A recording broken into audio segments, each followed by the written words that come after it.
Welcome to a very special ANZAC edition of Bondi Snapshot. Today we're going to catch up with the fabulous first ever female president of Legacy, the wonderful Nikki Hollis. Hello Nikki, and thank you so much for joining us down here at the North Bondi Surf Club for Bondi Snapshot. Thank you, Marianne. Thank you so much for having me. It is absolutely beautiful, and what a wonderful work environment you have. Tell us a little bit about Legacy. How did Legacy start? Legacy started in a couple of returned servicemen in Melbourne nearly 100 years ago. So this is our 99th year, and there's a traditional story that one soldier said to another soldier in the trenches, "Don't worry, mate, I'll look after the missus and kids." And that is our byline that we use all the time. That look after the missus and kids. That's what we still do today. We will support any family of veterans that have given their lives or health in service to our country. So operational service. People think that we only look after families where the veteran has died. And of course that's not true. Especially now. Especially now, because we have so many families where the partner has Trauma. PTSD and or other physical, mental conditions, and you know, they can't support their family, they can't look after them, and that's where Legacy will step in. And tell us, what does actually Legacy do for the families? We just look after them, and we're always there for the families. We have a legatee. I'm a legatee.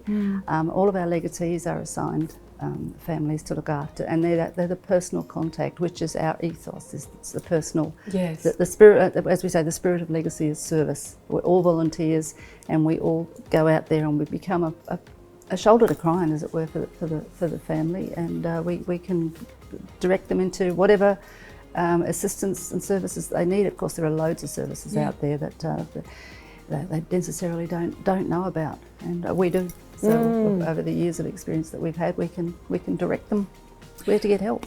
So tell us, how did you get involved with Legacy? My older brother was involved with Legacy. Okay. And I used to help out around Badge Day. So I'd take a day off work and help with all of that. And then after about 4 or 5 years of that, I thought, you know, I can do a little bit more, even though I'm still working full time. I could do a little bit more. And then I started to get more and more involved. And then sadly my husband died. So I sort of thought, well, I've got a whole lot more time to do this now. And I had stopped work to care for him. So there was a definite void there in my life. So I thought, I'll sort of just put my hand up a little bit to see what happens. And here I am. You're president. The president. First female president we've ever had in Is that Sydney true? Legacy. That is fantastic. That is a wonderful I'm very thing. proud of that. So obviously Legacy depends on donations and philanthropy to keep it going. How do you go about fundraising? Now, traditionally our fundraiser was always around Badge Day, which is the first Friday in September. And you know, you'd see loads of school children out there with their little trays, and the military are out there for the whole week. But that's not really viable anymore because of not carrying cash. It's hard work, believe me, it's hard work.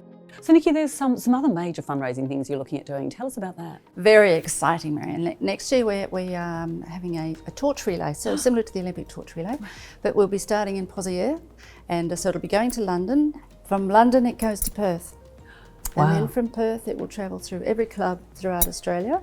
We will have ADF personnel, we will have school kids, we will have the general public, we will have legatees, we'll have anybody that wants to put their hand up to run with the torch. So somebody could actually contact you and actually be part of that relay? Absolutely, absolutely they can. And it will end up in Melbourne in September 2023, next year, for the Legacy National Conference. So let's get people involved. Absolutely, it's going to be fantastic. That is fantastic. So obviously there's September, but tell us about, what does ANZAC Day mean to you? Just to see all these wonderful veterans marching with their groups and without, and sometimes there's just one left. Or it's a wonderful day, and it's a wonderful time to be involved.